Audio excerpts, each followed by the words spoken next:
Bonjour, bem-vindos, bem-vindas a todos para esse novo evento do Consulado Geral da França em São Paulo e da Aliança Francesa de Florianópolis. Hoje é o penúltimo evento desse ano sobre essa temática dos oceanos e a gente já fez várias mesas redondas, conferências sobre pesca artesanal, sobre arte e ciências. E queria só lembrar que todos os conteúdos, essas conferências, mesas redondas, ficam à disposição no YouTube do Consulado Geral da França em São Paulo e no YouTube da Aliança Francesa de Florianópolis. Hoje, o evento muito especial, porque a gente tem a sorte de ter a presença do grande Luiz Felipe de Alencastro, que acabou de nos apresentar sua relação de amor, quase, entre Brasil e França e sua experiência muito particular com França também. Então, eu vou deixar a palavra para a Nadege, que vai apresentar a Luiz e a conferência de hoje. Muito obrigada. Obrigada, Marilyn, e muito obrigada, Luiz Felipe de Alencastro, por ter aceito nosso convite. Então, eu vou apresentar a você. Então, Luiz Felipe de Alencastro é professor na Escola de Economia de São Paulo, da Fundação Getúlio Vargas, e ele é professor emérito da Sorbonne. Luiz Felipe de Alencastro tem vínculos fortes, como Marilyn falou, com a França. Ele possui graduação no Instituto d'Études Politiques d'Aix-en-Provence e tem doutorado em Histoire Moderne e Contemporaine da Universidade Paris-Ouest Nanterre. Alencastro ensinou na Universidade de Paris 8 de Vincennes, na Universidade de Rouen e foi professor catedrático de História do Brasil na Universidade Paris-Sorbonne Université agora, durante mais de 10 anos. Luiz Felipe de Alencastro é especialista em História Econômica. Sua obra é fortemente influenciada por Fernand Braudel. No seu livro, O Trato dos Viventes, Formação do Brasil no Atlântico Sul, ele se debruça com a circulação e o comércio de homens e mercadoria entre Brasil e Angola, mostrando, primeiro, o quanto o Brasil era ligado à África e, segundo, como o Atlântico Sul deve ser considerado como uma área em si, um espaço cultural e econômico distinto. E, com certeza, o Luiz Felipe de Alencastro vai falar sobre isso, esse Atlântico Sul, o que significa, como devemos pensar esse espaço tão específico e as relações entre Brasil e África. Então, com isso, eu deixo a palavra para Luiz Felipe de Alencastro. Obrigado, Nadege Medi. Obrigado, Marilyn Pelican. Eu fiquei muito contente com esse convite, pouco pelas razões que Nadege e Marilyn já disseram. Eu contei para elas também que eu tenho uma ligação afetiva, eu sou catarinense e tenho uma ligação afetiva com Florianópolis, onde eu vou frequentemente, aliás, descansar na Praia dos Ingleses. Eu tenho parentes ainda aí. E essa relação com a França, que a Nadege falou, que é uma relação contínua, porque eu ainda tenho 2 doutorandos que vão defender tese nesse mês de novembro na Sorbonne. Um, aliás, que fala muito do Atlântico Sul, do Atlântico em geral, mas do Atlântico Sul em particular.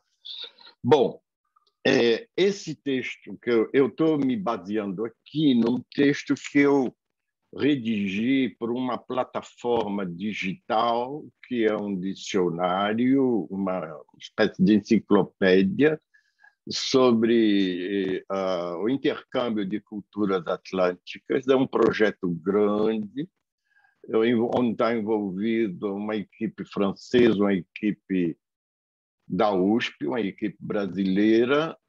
Eu estou na Escola de Economia da Fundação Getúlio Vargas, então eu represento o Centro de Estudos do Atlântico Sul, que eu dirijo, que era o centro que eu dirigia, que eu criei e dirigi na Sorbonne. Quando eu vim para cá, eu trouxe essa ideia do centro aqui para São Paulo. Essa plataforma vai ser inaugurada esse mês. Eu depois mando Então, vocês vão dispor do link dessa plataforma inserido aqui durante essa palestra. Essa ideia do Atlântico Sul, a primeira coisa, porque não parece evidente, o Atlântico Sul, no sistema náutico da era da navegação à vela, a era da navegação à vela, que começou no começo da história da humanidade e acabou bruscamente no meio do século XIX, concretamente com a construção do Canal de Suez. O Canal de Suez foi aberto em 1869, é a maior obra de engenharia da Revolução Industrial, é uma empreitada privada francesa, é uma coisa muito interessante de vários pontos de vista, mas do ponto de vista da história da navegação, ele foi feito para ser cruzado por navios a vapor.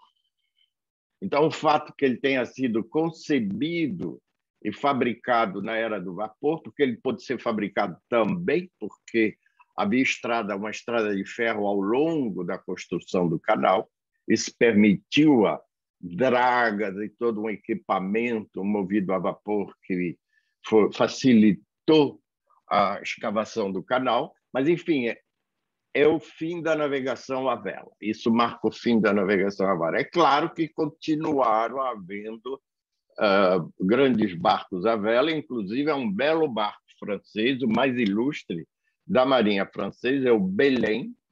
Talvez alguém já tenha visto, é só procurar Belém, o nome da capital do Pará, que foi feito por um chocolatier, um fabricante de chocolate de Nantes, e é o maior veleiro do mundo, um dos maiores hoje em atividade.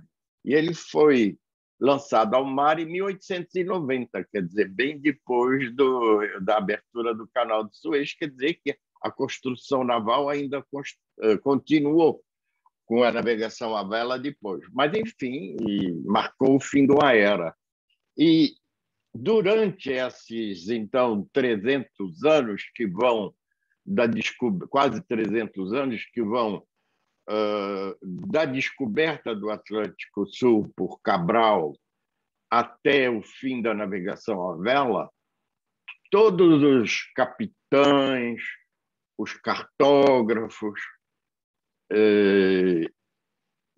da Europa e das Américas sabiam que o Atlântico Sul era um sistema náutico diferente do Atlântico Norte, um sistema náutico específico, não era uma continuação. Há um sistema de ventos e correntes que gira como um anticiclone, quer dizer, no sentido contrário ao ponteiro do relógio, em torno da ilha de Santa Helena, se chama, aliás, o anticiclone de Santa Helena, o sistema, o giro de Santa Helena, e esse sistema é totalmente diferente do Atlântico Norte, que gira em torno de um ciclone centrado no arquipélago dos Açores.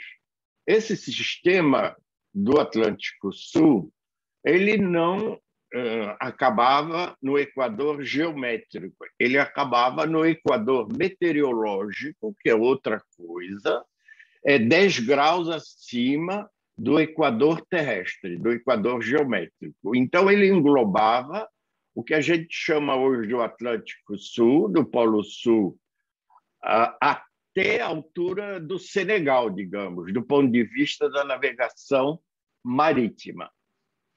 E isso explica, logo de saída, ainda na época que o Brasil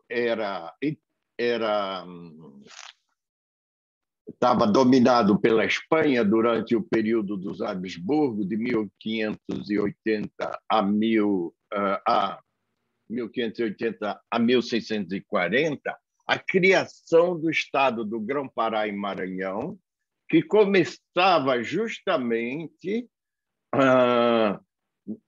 mais ao sul, porque do lado da América do Sul, esse sistema, na realidade,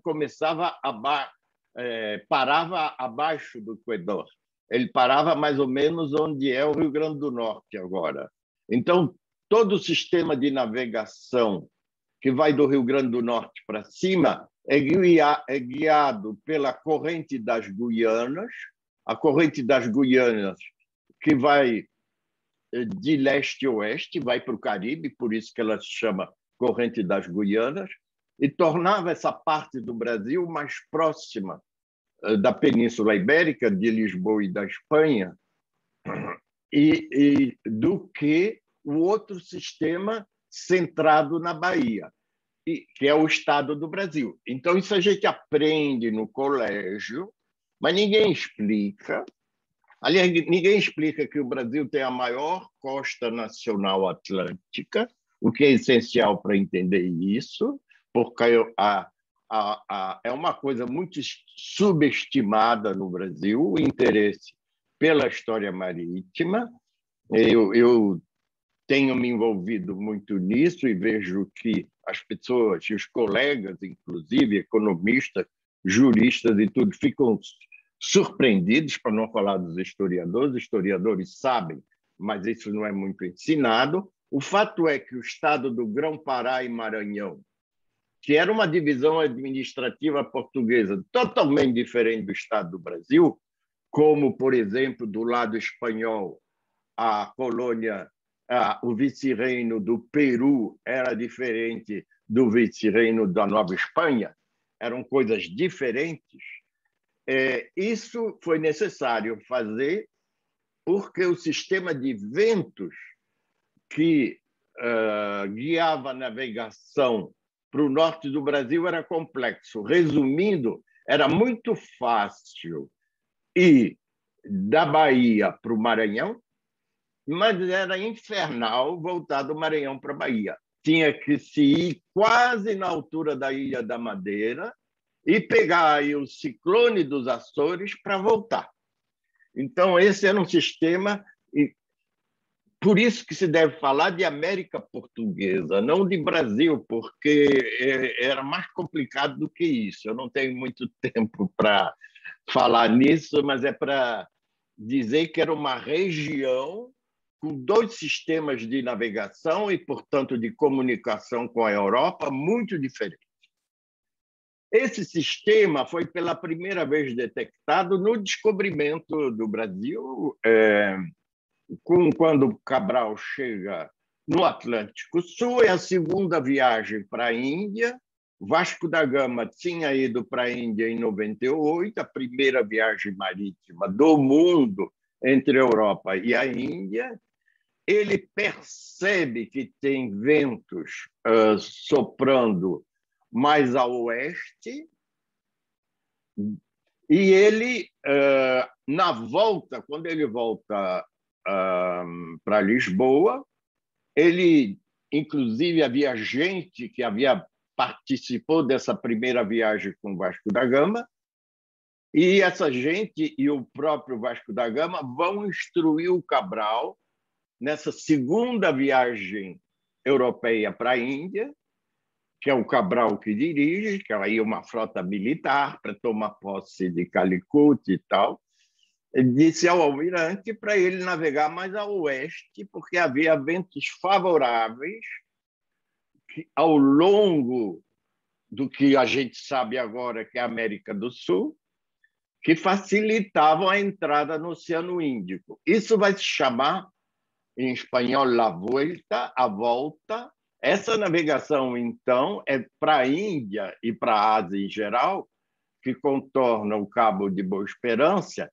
Ela se afasta da costa africana o máximo possível quando ela está ao sul do Equador e chega bem ao sul. Assim, para ir para Angola, por exemplo, os navios chegavam até a altura de Porto Alegre e depois iam em direção à África, pegavam a corrente de Benguela e chegavam em Luanda pelo sul, não pelo norte.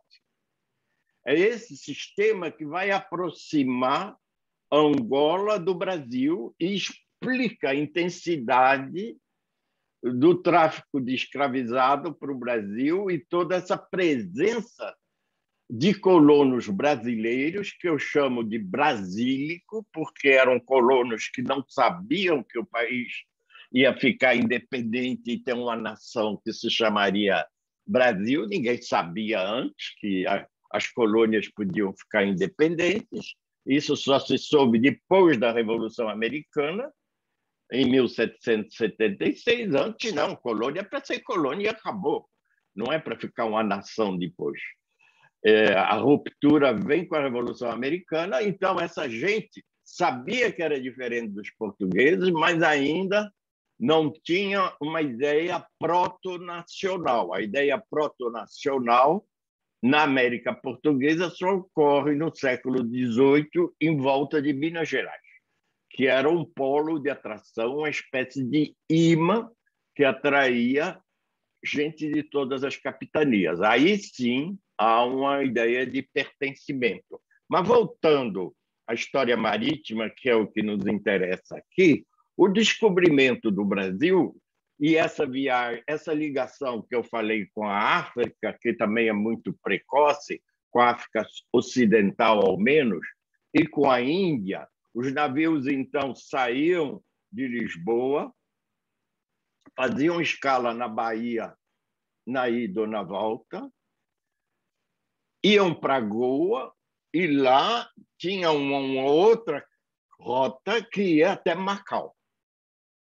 Então, essa rota do Atlântico Sul, na realidade, está conectada com a África e com a Ásia em geral, e isso vai provocar a união, a ligação, a conexão dos 3 biomas mais ricos do planeta, isto é, a Bacia Amazônica e a Mata Atlântica, na época, não é que é outra coisa, a Mata Atlântica é essa nossa, isso que restou aqui, a Bacia do Congo, que é o outro grande bioma planetário, e a Insulíndia, isto é, a Malásia e a Indonésia. E é isso que vai provocar, então, via a navegação portuguesa, e não só, um intercâmbio, primeiro, a esse povoamento africano no Brasil. Eu queria sublinhar, o Brasil foi colonizado pelos portugueses, mas, sobretudo, pelos africanos. De cada 100 indivíduos entrados no Brasil entre 1550 e 1850, durante 300 anos, 86 eram escravizados africanos. 86, 86 de cada 100. Só 14 eram colonos ou depois imigrantes portugueses, porque depois de 1822 há uma imigração portuguesa para o Brasil, que continua e se intensifica. Então, há esse intercâmbio humano, mas há também um intercâmbio de plantas, de culturas, de hábitos alimentares, de gastronomia. Eu escrevi um texto sobre isso no volume de História da África da Unesco. É um novo volume, vocês sabem, é uma história da África da Unesco em 12 volumes, e vai sair um 13º volume agora. Então, a Unesco, a sede é em Paris, e eles entraram em contato comigo, e eu fiz um texto justamente sobre esse intercâmbio alimentar e gastronômico que se instaura nessa época, onde a América do Sul é envolvida pela África e pela Ásia. Então, é algo que tem um impacto planetário, essa ligação que se faz pelo Atlântico Sul.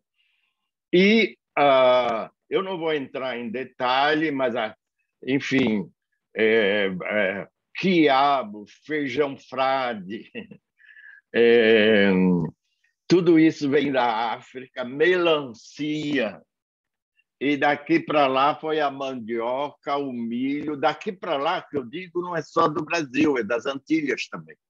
Porque a mandioca nas Antilhas E o milho, claro, nasce do México, mas depois vai batata também, mas é geralmente, ou na maior parte, através do Rio de Janeiro, da Bahia e de Pernambuco, porque o Rio de Janeiro é o maior porto importador de escravizados africanos das Américas.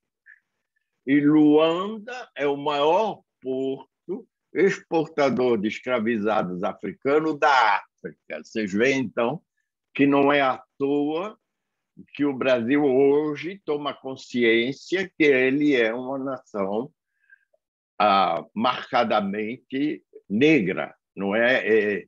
E não é por causa da imigração recente, como em outros países, como nos Estados Unidos, por exemplo. A população negra americana de origem africana no período colonial e no período da escravidão é relativamente restrita.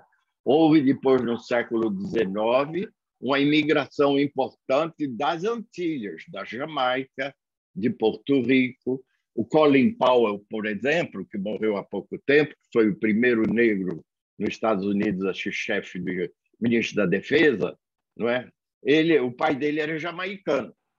Então, essa imigração maciça, isso não teve no Brasil. Está havendo um pouquinho agora, mas a população, como no Haiti, é uma população afro-americana que está aqui desde antes da independência, ou até a meados do século XIX. Eu digo isso porque, na França, de vez em quando, há uma confusão com a ideia da imigração africana, não é?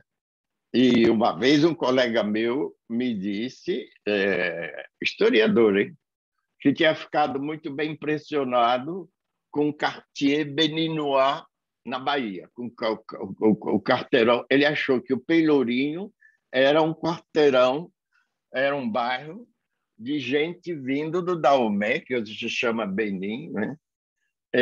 Que desde há 40 anos, 50 anos, que fosse. Eu digo, não, eles estão lá há 300 anos, eles estão lá há 200 anos, eles são brasileiros como os outros, como os haitianos são americanos, fizeram a primeira revolução, a segunda revolução republicana das Américas, é outra história. Isso às vezes se confunde um pouco, não é? Há esse tipo de confusão na França também, com martiniqueses e antilhanos franceses em geral que estão lá, que são às vezes confundidos com africanos recém-chegados da ex-África Ocidental Francesa. Não tem nada a ver, não é? A Martinica, a Guadeloupe e a Guiana são departamentos franceses desde 1946. Não tinha mais estatuto nenhum de independência. Enfim, eu podia falar também no intercâmbio político e religioso, ao intercâmbio militar, a tropas saídas do Brasil que invadem Angola e ajudam a expansão militar em Angola desde o século XVII, a expansão militar portuguesa. Essas tropas estavam mais habituadas às guerras dos trópicos, já estavam aclimatadas, eram tropas que tinham experiência da guerra contra os holandeses, da guerra contra os indígenas, das guerras contra os quilombolas, contra Palmares, e os portugueses transferiram essas tropas daqui para Angola. Então, o Brasil, os colonos do Brasil e depois o Brasil como país independente participou diretamente da pilhagem das populações de Angola. Não é uma coisa só de Portugal, é uma coisa do Brasil. Isso também é pouco ensinado e eu queria salientar. No final do século XVIII, esse espaço, então, que eu disse que se formou no século XVI, vai se imbricar com a África Ocidental, muito menos com Moçambique. Moçambique continuava integrado no sistema do Oceano Índico, não havia muita comunicação. E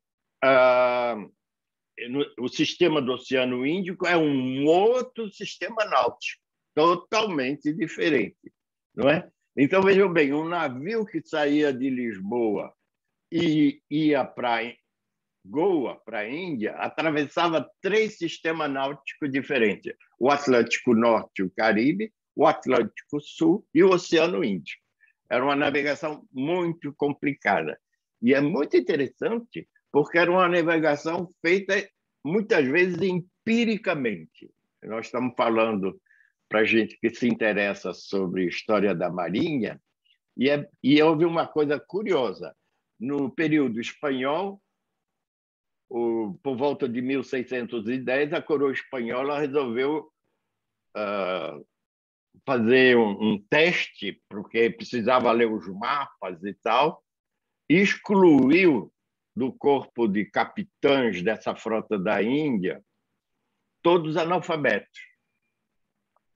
Depois começou a haver falta de capitães e tal, chamaram de volta um tal Marçal, que era analfabeto, e que durante anos levou a frota de Lisboa até Goa e voltou, atravessando esses 3 sistemas náuticos, sem saber ele próprio ler um mapa.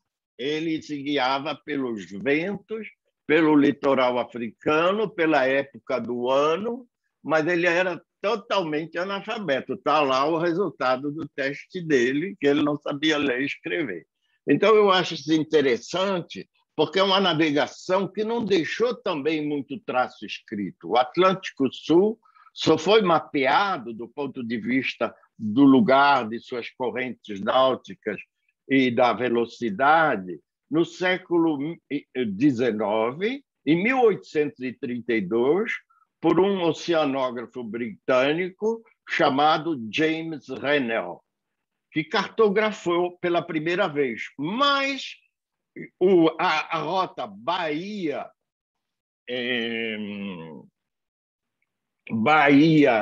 Fernando Pô e a Guiana já havia sido mapeada por um cartógrafo, inclusive, nascido na Bahia. Essa rota era mais conhecida, mas essa aqui, Brasil-Angola, não estava cartografada, e ela já havia sido navegada durante 300 anos. Centenas de barcos fizeram essa rota na base de uma navegação empírica, e era muito fácil ir do Brasil para Angola também. Bastava ter um barco pequeno, a vela de 2 mastros, como os barcos que navegavam no Rio São Francisco. O Rio São Francisco, o sujeito ouvia falar que estava havendo uma especulação sobre o preço de escravizado, ele saía do Rio São Francisco e ia para Angola, com um barco que ele navegava no Rio São Francisco. Era um sistema muito fácil de navegar, porque eu vou mostrar em seguida no mapa. É um sistema que tem uma ida e volta entre o Brasil e Angola, uma espécie de autoestrada no mar. É como se tivesse uma roda gigante na atmosfera, girando em cima da ilha de Santa Helena, que leva os barcos e traz de volta. Eu vou fazer agora uma pausa e eu vou mostrar o mapa. Tá bom? Então, agora eu vou explicar um pouco esse sistema. A linha contínua preta é a rota, tá bom? É a rota dos navios. A flechinha pequena são as correntes, são os ventos, ok? Tá vendo essa flechinha pequena para cima? É o que eu chamei a corrente das Guianas. Ela vai para o Caribe, aqui é o Rio Grande do Norte, ela vai para São Luís e Belém, para o Caribe. Então, o navio que saía de Lisboa, ele tinha que passar entre as Ilhas Canárias, isso todo marinheiro sabia, entre as Ilhas Canárias e o litoral africano. Se ele passasse a oeste, ele ia parar no Caribe. Ele tinha que ser pego nesse anticiclone aqui, tá vendo? Esse é o anticiclone de Santa Helena. As flechinhas aqui são essa rota. Aqui é o ciclone dos Açores. Então, o navio saía de Lisboa, aqui ia para o norte, para Recife, para Salvador, para o Rio de Janeiro. Aqui ele descia bem ao sul, no paralelo 20 ou 30, está vendo aqui, ó, 30 graus, dá para ver 30 graus, e chegava em Luanda, que está 8, no paralelo 8, a 8 graus. Ele fazia assim. Se fosse para a Índia, passava ao largo. Ok? Então, é esse sistema náutico do Atlântico Sul que facilitava também o contrabando de escravizados vindos de Angola via Rio de Janeiro para Buenos Aires. Para Buenos Aires, por quê? Eu agora vou sair, porque voltei. Buenos Aires era o terminal, um dos terminais da saída da prata de Potosí. Potosí, que é na Bolívia atual, que era no sul do Peru, era a maior mina de prata do mundo. Esta prata irrigava a Europa. Essa prata tinha uma grande demanda na China, porque a China, a prata é o metal dominante. Na China, a prata era moeda corrente. O imperador exigia que os impostos fossem pagos em prata e servia também para tesourizar. Então, a prata peruana, boliviana, falando em termos atuais, era contrabandeada em troca de escravizado africano para Portugal ou para Angola, ia parar em Macau e entrava na China. O que eu quero dizer com isso é que o sistema náutico sul-atlântico é um dos eixos do sistema global, o que Brodel chamava de economia imunda. A prata de Potosí servia para pagar, passando por Buenos Aires, Rio, Luanda, Lisboa e Macau, pagava as importações portuguesas e europeias da China, que valiam muito mais, que era seda, que era porcelana, e os europeus, com déficit com o comércio da China, pagavam em prata. Então, não se trata só de uma troca de escravizado, se trata de uma inserção nas trocas entre a Europa e a Ásia também, o que faz com isso tenha sido uma zona de embate muito grande. No final do século XVIII, começa a haver uma intensificação da navegação para o Pacífico, pelo Cabo Horn, e de pesca da baleia. A pesca da baleia, por causa do espermacete, não é? Que era a fabricação de vela, a baleia tem no cérebro uma massa de cera que serve para imersão, né? A baleia é um mamífero, todo mundo sabe, ela tem que voltar do fundo para respirar, e esse sistema da cera é fundamental, ele resfria mais rápido. E isso, então, era utilizado para fazer uma vela quase sem fumaça, puríssima, muito demandada em toda parte, nas casas, nas igrejas, nos teatros, nos bares, antes da navegação, da iluminação a gás. E, é claro, a petróleo. Então, e o óleo da baleia era também utilizado nisso. E foram os baleeiros também, como os traficantes de escravizados, que delimitaram mais esse espaço náutico do Atlântico Sul, como uma coisa totalmente diferente do Atlântico Norte.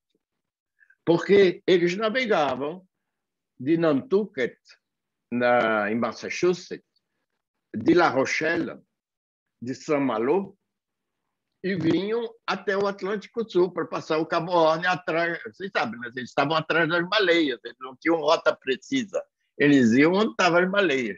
Então, eles sabiam o detalhe da navegação à vela da região, e isso levou a cartografia a evoluir muito no século XVIII. É nessa época que os franceses, os ingleses e os espanhóis começam a disputar as Malvinas Falkland, Les Malouines. É nessa época que são os marinheiros de Saint-Malo que criam uma base lá.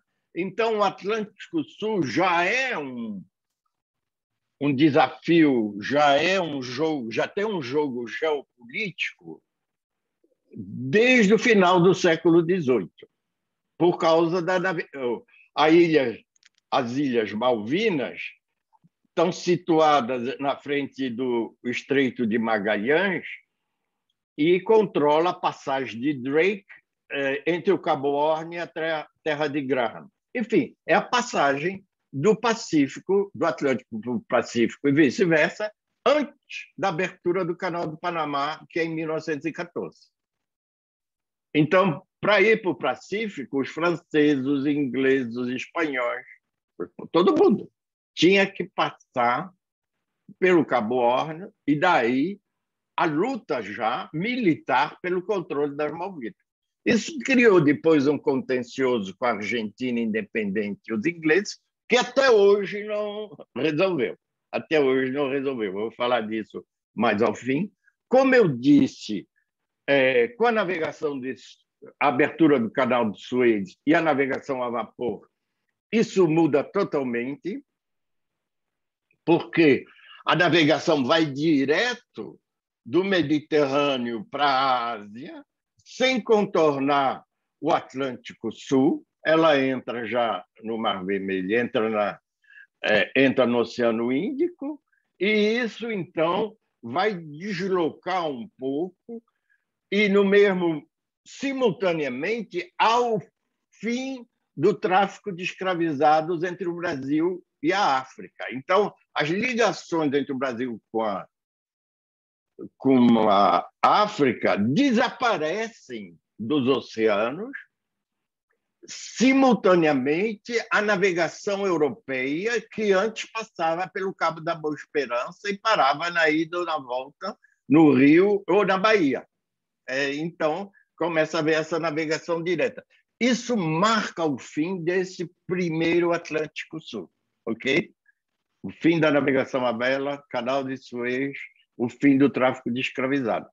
Então, há uma integração maior entre o Brasil e a Argentina, é o outro lado do Atlântico Sul, e uma separação com a África, sobretudo depois que o Brasil vira república, mas, na realidade, desde o momento em que há ligações por telégrafo, que começam em 1870, e aí é muito interessante, porque o Atlântico, a América do Sul, vai estar conectada a Paris. Isso tem a ver com a história da França e com a francofilia também, porque é a agência Havas que controlava as linhas de telégrafo que saíam de Paris, vinham por terra pelo litoral até Portugal, depois iam para a Ilha da Madeira ou para as Ilhas Canárias, chegavam a Pernambuco e desciam ao longo do litoral brasileiro até Montevidéu e Buenos Aires, onde elas se conectavam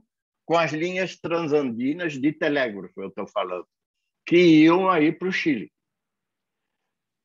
A Havas, como todo mundo sabe, é uma companhia francesa, então as comunicações eram em francês, integraram mais, então, os países da América do Sul, a França, os jornalistas que recebiam as notícias por telégrafo tinham que saber ler francês. Do lado da África, era totalmente diferente, porque os cabos de telégrafo, as linhas, eram controlados pela Reuters. Então, passava ou pelo Canal de Suez ou pelo Cabo Horn, porque a África do Sul era britânica, ou pelo Cabo da Boa Esperança. A África do Sul era inglesa e entrava no Oceano Índico, que era um oceano inglês também.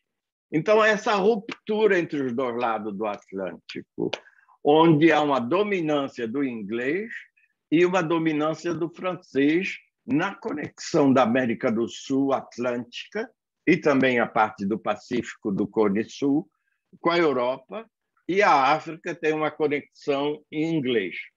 Isso, eu vou acelerando um pouco, é o segundo Atlântico Sul.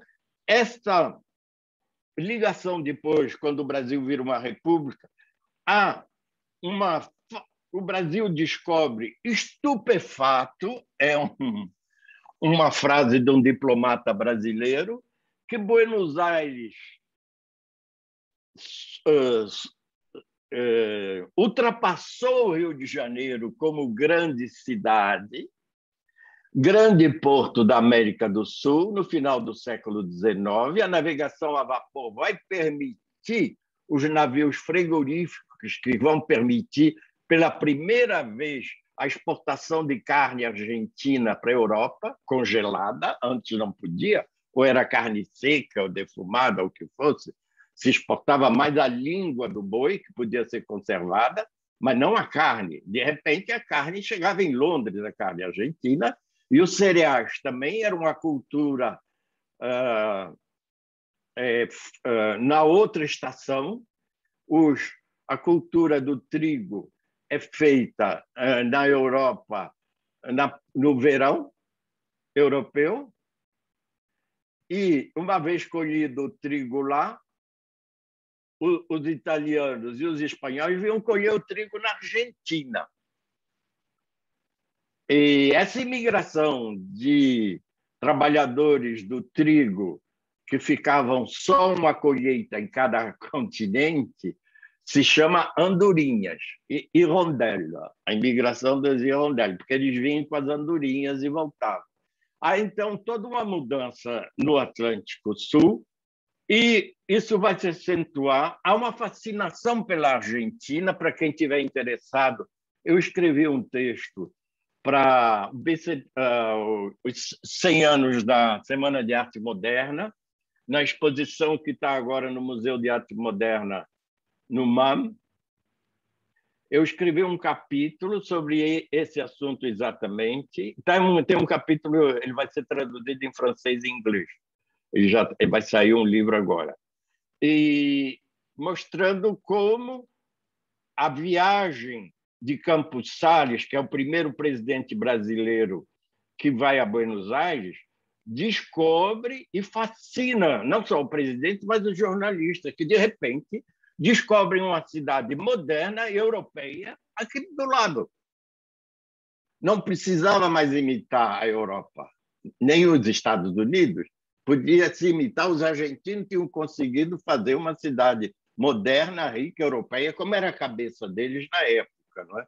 O Lima Barreto, aí que vem a reforma urbana do Rio de Janeiro. Se fala muito do Pereira Passos e do Barão Haussmann, e se esquece o exemplo de Buenos Aires. E isso é também um viés também da historiografia brasileira, que fica achando que tudo veio de Paris. Veio de Paris indiretamente, eventualmente, por Buenos Aires também, entende?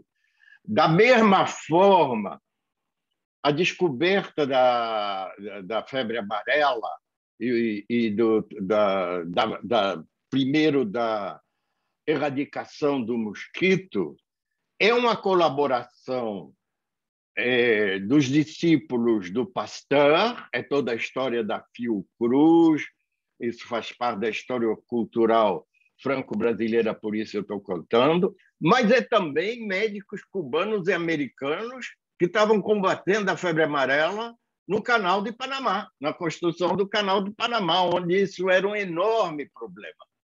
Então, você, tirando o Atlântico Sul do horizonte, você não entende direito as transformações que o Brasil teve. E por que há essa transformação no Rio e em Santos? Porque Buenos Aires começou a atrair capitais e imigrantes que antes vinham para o café em São Paulo, mas, dadas as condições climáticas epidemiológicas em Santos e no Brasil, cheio, sobretudo a febre amarela, iam para Buenos Aires. Então, o Brasil foi obrigado a ter uma política de saúde pública em Santos e no Rio de Janeiro para poder continuar atraindo imigrantes, entende? Por causa da concorrência de Buenos Aires. Os italianos foram predominantemente para Buenos Aires, é aí que entram os japoneses no Brasil, sobretudo os espanhóis, mas é aí que tem a reforma urbana do Rio de Janeiro e a reforma urbana de Santos, porque não era só Buenos Aires, era também Montevidéu, mas também Rosário, que era um porto importante, uma cidade importante da Argentina, no estuário do Rio da Prata. Eu agora vou acelerar um pouco. Tem um episódio interessante também, que é as duas guerras dos africâner pela independência, depois da descoberta do ouro e de diamante na África do Sul, dos africâneres que eu digo, são os avós do pessoal que fez o apartheid, não é? Então, a República do Transvaal e do Orange, que eram repúblicas independentes e que combateram os ingleses lá, tiveram muita simpatia no Brasil e na Argentina, porque combatiam o imperialismo e a monarquia. O Brasil republicano e a Argentina republicana. A Argentina chegou a acolher 800 famílias Boer africanas que foram morar na Patagônia, vieram para a Argentina no começo do século XX, refugiados. Então, são episódios importantes que se criam. Depois houve a crise do colonialismo português na África por causa das guerras de independência, onde a ditadura brasileira quase se envolveu do lado dos colonialistas portugueses. Não se envolveu porque o Itamaraty freou um pouco, mas houve operações conjuntas com a Marinha Portuguesa no Atlântico Sul e a Marinha Brasileira. Depois, isso, com o fim da ditadura e a independência dos países da África lusófona, e o fim do apartheid na África do Sul, a África negra independente restabelece novos laços de nações soberanas com o Brasil. Começa a haver de novo um interesse e até uma fascinação no Brasil pela África e, sobretudo, pela África lusófona. O Mandela, depois que saiu da cadeia, veio da longa prisão dele, de 30 anos, veio, foi primeiro aos Estados Unidos e depois veio ao Brasil, onde ele anunciou a candidatura dele a presidente e onde foi recebido entusiasticamente no Rio e em Salvador, em 1991. Então, isso pesou muito nessa reativação desses laços com a África, marcados pela pilhagem da África, e, de novo, agora, num quadro de nações soberanas. Isso intensificou as relações no Atlântico Sul e o século XXI, eu vou terminar aqui, anuncia de novo uma imigração africana livre para o Brasil. Por quê? Porque a taxa de fecundidade no Brasil está caindo. Ela já não... A partir de 2050, a população brasileira vai começar a cair. O número de nascimentos por mulheres em idade de terem filhos já não é suficiente para reproduzir a população atual. Na África é o contrário. A África estão situados os países, sobretudo da África subsaariana, que crescem mais rápido no mundo. Angola e Moçambique têm 30 milhões de habitantes cada. No final do século XXI, vai ter mais gente falando português na África do que no Brasil e em Portugal juntos. o português vai ser uma língua importante na África. E a língua é o motor da imigração. Essa imigração de Angola e de Moçambique vem para o Brasil. Nós temos, então, um encontro de novo marcado com a África e essa intensificação dessas correntes. E eu termino por aqui agradecendo de novo as organizadoras. Nós que agradecemos você, Luiz Felipe, foi passionante, literalmente.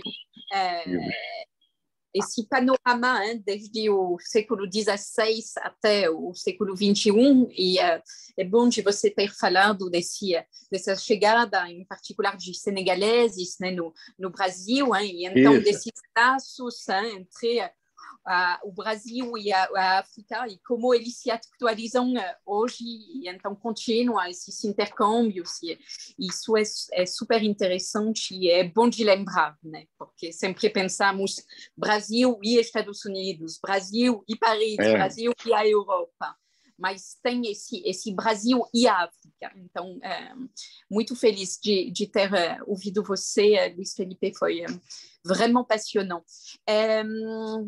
Queria lembrar ao nosso público, como a Marilyn falou, que era a penúltima conferência, a penúltima palestra do nosso ciclo sobre os oceanos. Temos, então, ainda uma pequena palestra, um pequeno formato para o mês de dezembro.